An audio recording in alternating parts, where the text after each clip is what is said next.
Economics Lens Professor Interview Series presented by the Economics Club of IISER Bhopal. Dr. Raghul is an assistant professor at the Department of Economic Sciences at IISER Bhopal. He has completed a BE in Computer Science and Engineering. He completed his Master's and PhD in Economics from the University of Warwick. His work mainly focuses on discussion-making protocols under incomplete information, polarization in electoral process, identity formation, conflict, and majoritarian politics. We would like to thank you, sir, for joining with us. Yeah, thank you for having me. I'm looking forward to it. Okay. Sir, reflecting on your early years, can you give us some incidents and a particular literature or some problems which sparked your interest for taking this field as your research aspect? So, I finished my engineering as my first degree from where I came from. I was just from Chennai, so it's just common for all of us to do engineering. And almost immediately, I realized probably it was not for me, but I had to complete my degree. And I just started working after that. And while working, I was just trying to figure out where my interest would be, if not in engineering. And that led me, I can't recollect exactly, but it was around the time when Freakonomics came. So I came across this book and it had very counterintuitive ideas. That kind of made me explore a bit to see if I can pursue this, get a degree in this. So I did a distance education first from University of London. While I was working, I finished my diploma in economics first.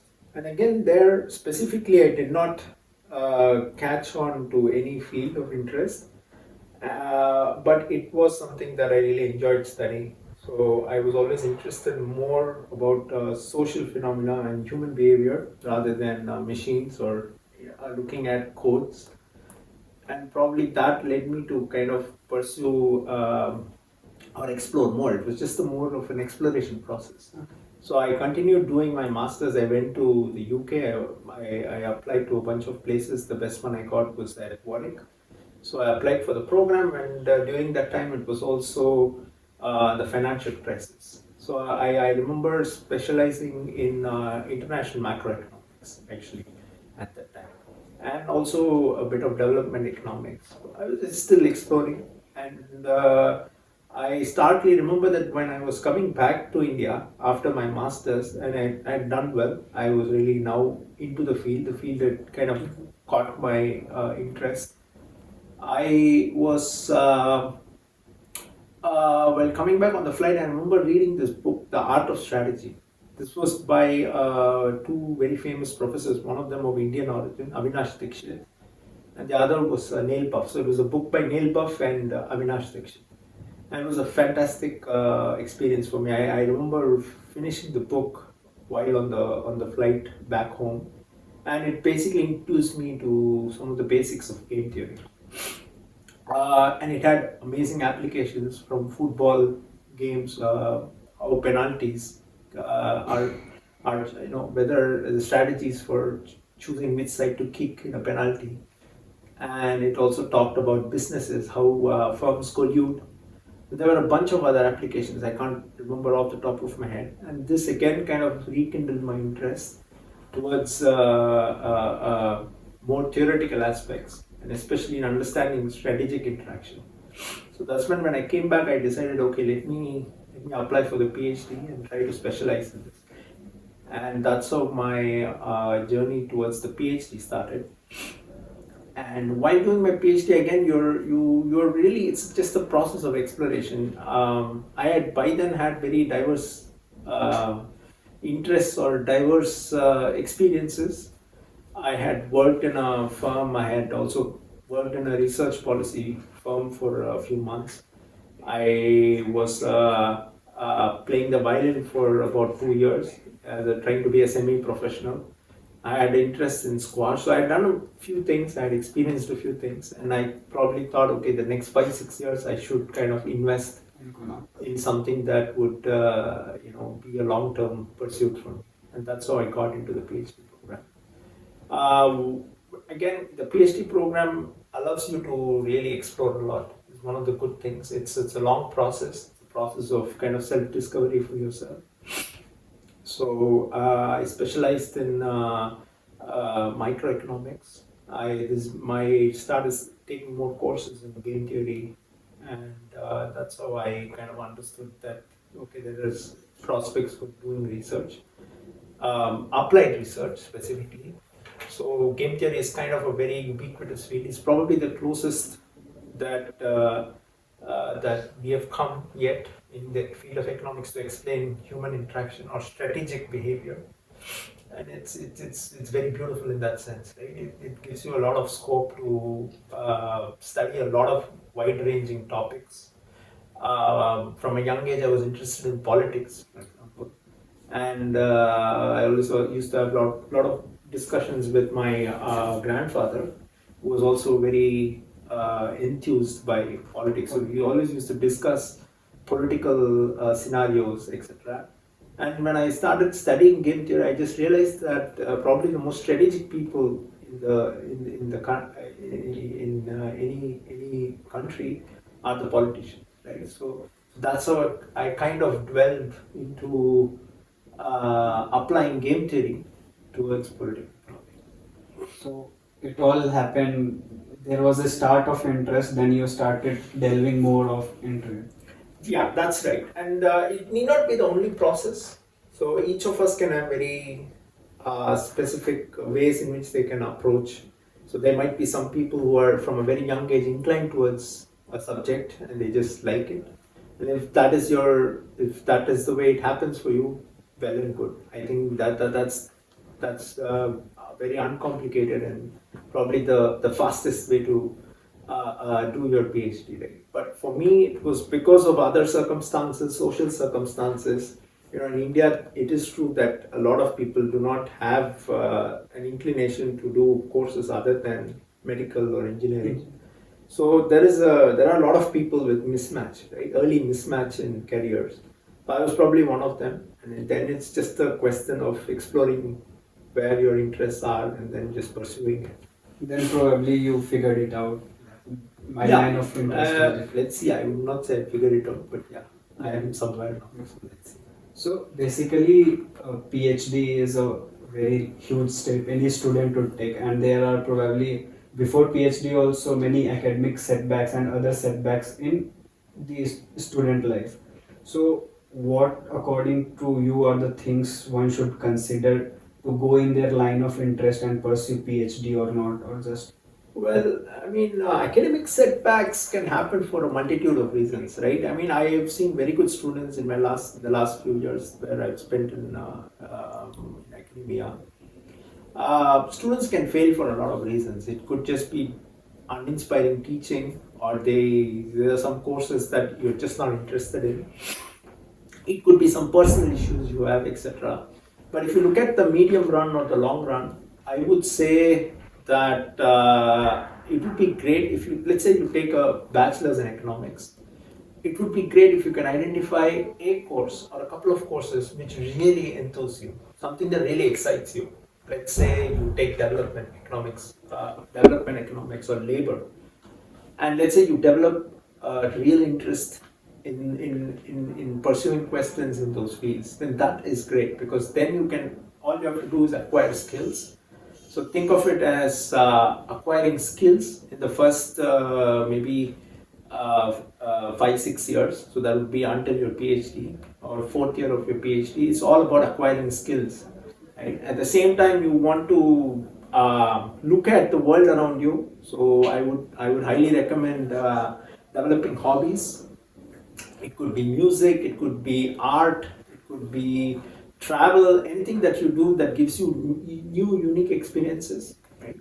And this is really necessary for two reasons. As an economist, I think you're bound to understand human behavior, right, at the very fundamental level, and that involves a lot of different aspects. It involves morality, it involves philosophy, it involves a bit of sociology. So you have to be able to assimilate all these diverse ideas And for that, I think you need some other outlet through which you can discover them. The other thing that developing outside interest would, other interests would help is that it would kind of open you up to being more creative as well. So if you do choose a field that, a field of research in economics, then the successful ones mostly are those who can do some level of creative work, right? And for that, again, you need to train yourself by that cannot be done by just studying, right? You need to kind of. I always say that that you should always have some other interest. Take It a could be as holistic- simple as cooking, for example. Cooking can be a very creative process, and it just allows you to kind of cool down as well. There are things that allow you to cool down after a tough day's work, right? Playing a sport, climbing, any activity. That's the non-academic part. The academic part, I would just say that if you fail at some point, no issues. Just pick yourself up, keep continuing. If you have done well in some courses, it already means if you've come this far, it means you're already good. Now the question is how further up the peak you can go. Right? So you need to climb a peak, and it kind of gets progressively harder. Okay, so think of it as reaching this mountain top, and to reach that mountain top and see the beautiful view, you need to do a bunch of hard sacrifices. And one of them would be to take technical courses.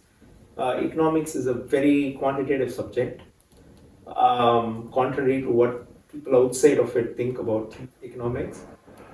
So it is almost applied math, applied statistics, mixed with sociology, psychology, and some liberal amounts of philosophy. So that's what this is. So you want to develop technical, strong technical backgrounds. This could be in econometrics, mathematical economics, statistics, and then you kind of look around yourself. What is it that interests you? What is the environment in which you grew up? Right? A lot of great, famous economists, if you still look at their work, a lot of it is influenced by their environment. So there's a running joke that a lot of Italians become very good political economists because their country has this very diverse and rich political processes and exactly political dynamics, and so is India. Right? India produces a large amount of development economists, for example, and the reason is that a lot of them are inspired by what they have seen around them. And this is true of many great economists. They when they write papers, a lot of it is derived from their own experiences, from their own childhood or other experiences that they've encountered. So that is very important. As an economist, you should be able to kind of look at the world around you, take a snapshot of it, and try to explain it in the most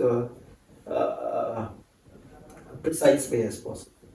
So it is well said that economics is basically the study of human behavior to their environment and among each other. That's correct. How they behave with each other. That's correct. And your research is mainly in applied microeconomic theory, political economy, and public economics. So how do you think these three aspects of your work blend together, which microeconomic theory, political economy, and public economy? How these blend together? So I will not say they perfectly blend, but let me just give you a broad summary of how they kind of came together. Again, as I said earlier, game theory was my fundamental focus. I think it was probably the closest to applied math or the engineering that I could think of. It had a lot of engineering aspects, developed primarily by applied mathematicians. And so that is something that is just a very intellectually demanding field, and that gives me a lot of gratification. So that's how I went into applied game theory, which was information economics. Now, information economics has a lot of wide array of applications, one of which, as I told you earlier, is political economics. The reason is that politicians or the political processes are extremely unemotional, right? They're very strategic. anybody who's involved in politics or political processes or institutions have to be a political strategic animal, right? So their game theory fits there perfectly. My interest, as well as I told you earlier, that pushed me towards understanding political process. So I was primarily interested in electoral competition, for example. But now I have other interests on populism, understanding identity, politics, etc. And I'm sure I'll get more and more ideas as the society works. When it regards to public economics, again, public economics kind of branches out naturally from political economy, right? Politicians or the political scenarios, the political environment actually controls a lot of outcomes, right?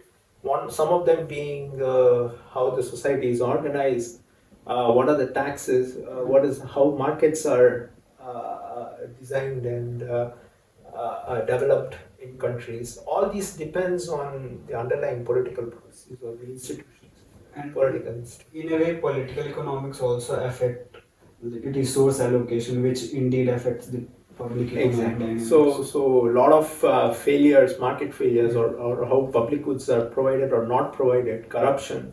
There are many great, very seminal issues that can be looked through the lens of political economics.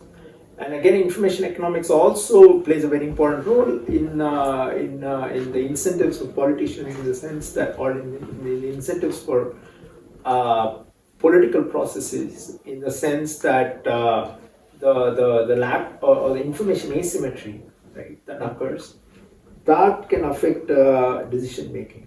So you see that a lot in governments, right? How bureaucrats interact with politicians, how politicians interact with each other, how politicians interact with citizens, and all this is affected by a lot of information asymmetries. So again, their branch of information economics is actually very useful in analyzing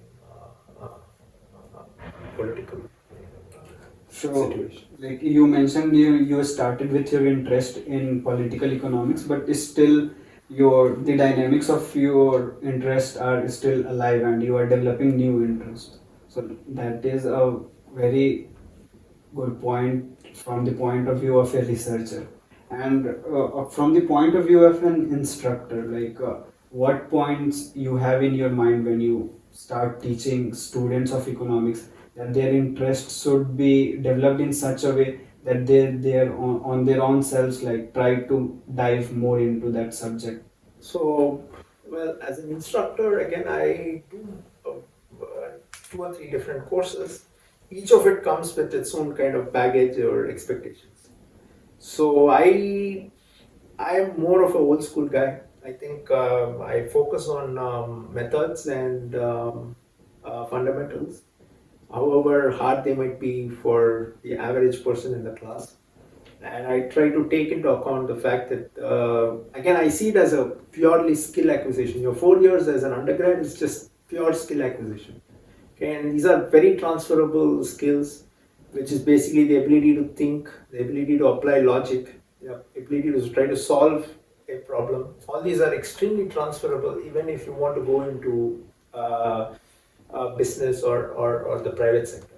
So I do not focus on anything to do with a non-academic a part of teaching. So I try to focus on the subject as much as possible, the fundamentals, and I try to delve as deep as I can. The other thing I do try to keep in mind is the distribution of intrinsic abilities, or I don't know how to put it, the capacity of students to take the material. So that again also plays a role in how much I can give the students over the course of a semester. And so I do try to evaluate them at a very early stage, maybe a quiz or a midsem or whatever, and then try to take it from there. See how capable they are, how many of them are capable of doing, of being pushed to the limits that I want them to be. And once I have that information, I try to design my course in such a way that not too many people are left behind. That is not this is not something that is desirable. However, it's also true that I try to motivate them with as many real world examples as possible so that they are not kind of lost in this whole rigor of math and algebra. So definitely this way of teaching from you is benefiting the students. I hope so. Yeah. And coming back to the researcher point of view, looking ahead, could you provide insights on your future projects and what questions you wish So to again, know? again, here I think being an economist is or pursuing economics research is actually very rewarding. Primarily because it does give you a lot of a leeway to to attack a multitude of problems. So currently, again, I am interested in understanding or applying game theory towards international relations, conflict. I am also interested in studying identity politics or the idea of populism and things like that. But from a very in the medium run or the long run, one of the questions that do interest me from whatever I've observed in the last few years is the inefficiencies in the market system in India. And this is something that always is been in the back of my mind. Uh, we have just developed this very let me say not exactly laissez-faire kind of system, which is kind of a very mixed kind of system where there's a lot of government, there's a lot of private sector, there's a lot of people who are just libertarian in the sense that they're free to do whatever they want, and there is this very nice interaction of people which is not exactly organized like in the Western market sense, right? So this is kind of fascinating. I still don't understand it fully, but it's something that I want to. Like, why are there, for example, trying to understand why there are so many inefficiencies. Right? So this is something that interests me. So basically, you are pointing to, I guess, unorganized stable markets. Yeah, you can call that. That's a good way of calling it. There is some level of organization, but it's not done through a proper government regulated market way. Right? And you have people outside temples selling, selling all sorts of things. You have people outside the university selling all sorts of things, but none of these are actually really regulated.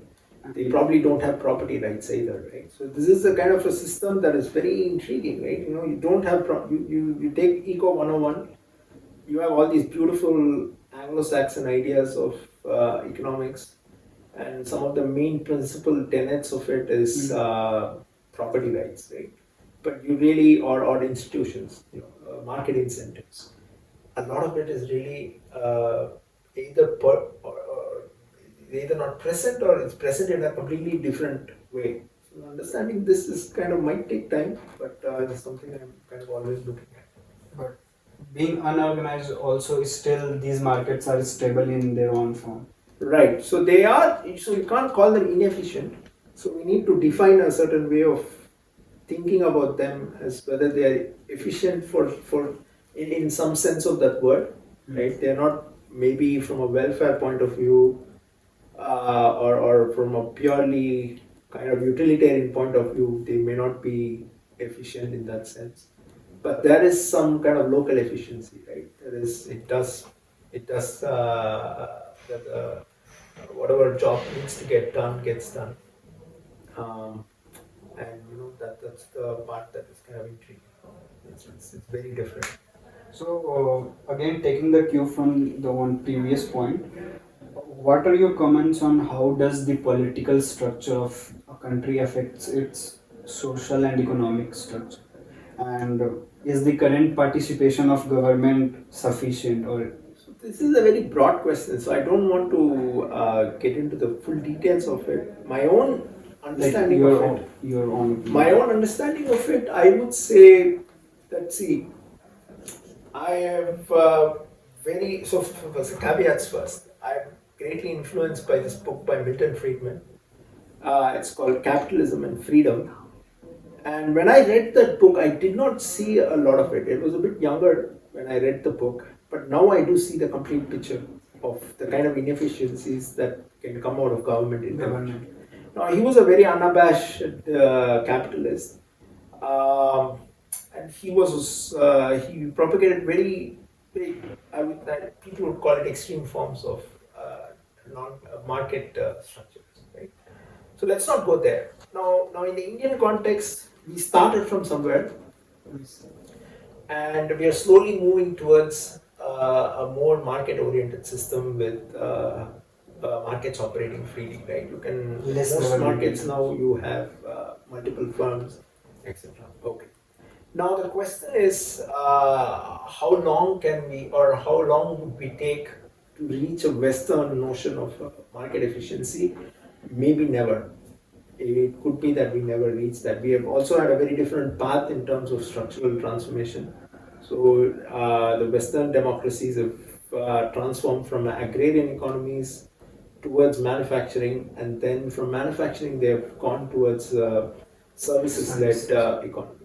Ours is a bit different, right? So if you look at the way in the Indian economy has developed, it is almost missed the manufacturing bus. Right? When the bus came in the 70s, we were not ready to get into it. Right? So we kind of missed that bus, and we are kind of this very mixed, this very extreme economy with a lot of people in agriculture and a very small productive sector involved in the services. Right? You have about maybe, if I'm not wrong, about 18 to 19% in services, producing about 55% of our GDP. So that's very. It's not entirely clear why there are not more people in services, but it's also not exactly clear why there are still so many people in agriculture. And there again, political processes play a role, right? Because if I'm a politician, I want to keep this. I want people to vote for me. So the only way they would vote for me is if I develop interest groups who are dependent on me for some kind of welfare. And let's say if I develop manufacturing and I do provide jobs for a majority of them who are stuck in this poor agrarian sector, then maybe they will move out, right? So they may not have this dependency. So there are a lot of very interesting questions that come out of this. And let's see, I'm just trying to figure out as I go. Comparing the Indian scenario with the Western notion of how free a market should be, like you mentioned, it has to do with the social and political structure also. How, with the duration of time, your society and political structure have developed. You cannot just impose that it is a free market or it is a market controlled by government. Yeah. So here, I think we need to go back to the fundamental laws, right? Do incentives work? I think as humans, we are incentive driven, and it doesn't matter whether you're born in the US or Europe or India or Brazil, wherever. Right? So at a very fundamental level, we are kind of very selfish beings, and for us, incentives on a broad scale would work. So if you take any industry that was privatized in India after 1991, they're all doing perfectly fine. I think if you look at one of the good examples is media. Media was controlled by a single television network, and look where we are now. So it's not that there is anything particularly different about our nature or culture that would prevent market participation. I think if you just provide the right kind of incentives, most industries would grow in exactly the same way or would have exactly the same dynamics as it is in the Western countries, right? There are multiple reasons why we are still not doing it. One of them is a very political reason. There are also other reasons. There is a lot of status quo bias, etc. We don't want to delve into this. But I think, and from a very broad scale, I don't see why these kind of differences between us and the West should even come about. I think at a very fundamental level, we are as human as they are, and we react to incentives the same way as they would. So I don't see why we should The not. difference is still there. There are other reasons why we don't want to. But these are. So it was pleasure talking to you, and we are really thankful to sir for this interview. Yeah. I thank you guys for having me and for asking such inquisitive questions. Probably very deep. I had to prepare a long time to answer them. I probably a lot of it is extempore in the end, and I hope I was able to convey some ideas that I had. And I hope if you're a student watching this, I hope you can take some inspiration from the way I kind of traverse this path. And I wish you all good luck. So once again, we will thank you, sir, and thank you, audience, for their time.